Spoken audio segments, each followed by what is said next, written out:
Petite vidéo rapide au cas où il y aurait un problème sur un site WordPress sur lequel on pourrait plus se connecter ou qui serait même totalement craché.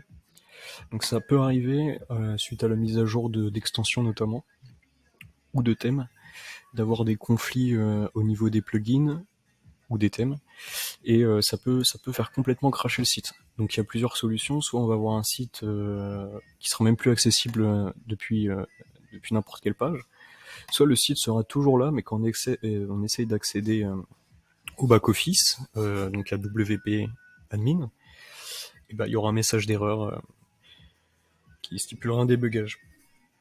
À ce moment-là, la meilleure solution, ça sera de se rapprocher de l'hébergeur. Et je vais vous montrer dans cette vidéo concrètement comment sur Road 2 Switch on peut pallier ce problème. Donc, il y a deux solutions. La première solution, et la plus avantageuse, ça sera de directement corriger le bug d'extension qui a eu lieu. Donc l'idéal, c'est de, si possible, se souvenir quand est-ce qu'on a mis à jour les extensions, quelles extensions on a mises à jour. Le problème, c'est que souvent, on va mettre plusieurs extensions à jour en même temps, on n'est pas forcément capable d'identifier l'extension qui a posé problème. Donc là, on va sur le WP Tiger de Switch. Donc pour ça, il faut se connecter au cPanel. Ici, on va dans WP Tiger, hop, et dans WP Tiger, on va avoir un onglet qui, donc on choisit son site bien sûr, si on a plusieurs sites, on va avoir un onglet qui parle des extensions, gérer les extensions. Voilà. Ici on va avoir toutes nos extensions, et donc l'idée c'est d'identifier celle qui pose problème et de la désactiver ou de la mettre à jour sur la version précédente. On a les différentes versions. Donc voilà. Donc ça c'est la première solution, c'est la meilleure solution parce que ça va pas ça va pas impacter votre site, il sera exactement comme il était juste avant le bug. La deuxième solution, si celle-ci ne fonctionne pas, mais bon, celle-ci doit fonctionner parce que vraiment, j'ai jamais rencontré des bugs de sites qui provenaient d'ailleurs d'extensions sur WordPress.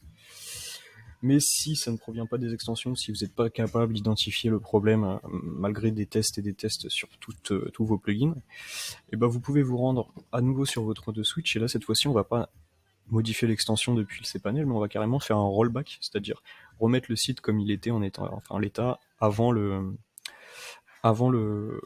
problème. Donc là on va sur Jet Backup, et là on va avoir deux choses à mettre à jour, ça va être le Files Backup et le Data Backup.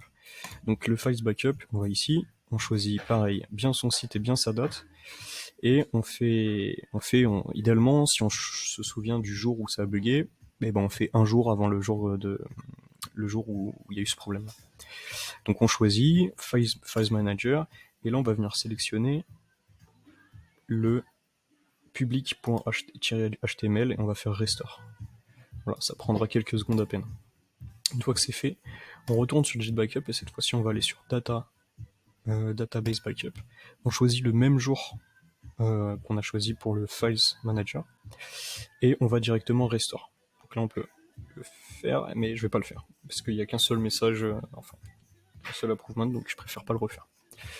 Donc voilà, petite vidéo rapide et efficace qui moi m'aurait fait gagner beaucoup de temps si je l'avais vu, et qui vous permet donc de pallier le problème de bug d'accès admin, voire de site complètement cassé sur un WordPress en utilisant le de Switch. Si vous êtes sur OVH ou sur un autre serveur, alors contactez l'administration et parlez-leur de ces deux solutions, idéalement la mise à jour de plugin, et si vous ne trouvez pas la solution, le backup.